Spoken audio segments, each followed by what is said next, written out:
ला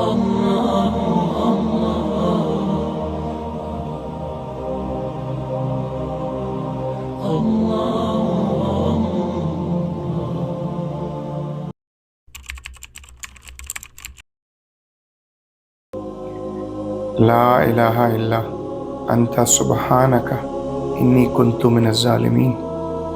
आपके सिवा कोई माबूद नहीं और आप पाक हैं और बेशक मैं ही कसूरवार हूँ।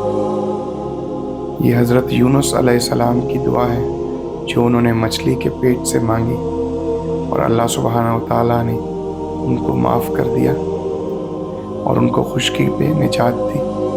हज़रत मोहम्मद सल्लल्लाहु अलैहि वसल्लम ने फरमाया, जो भी इस आयत करीमा को पढ़ने के बाद जो भी दुआ मांगेगा अल्लाह वो दुआ फ़ौरन कबूल करता है। अल्लाहुम्मा सल्ली अला सय्यिदिना मुहम्मदिन नबिय्यिल उम्मी व अला आलिहि व सहबिहि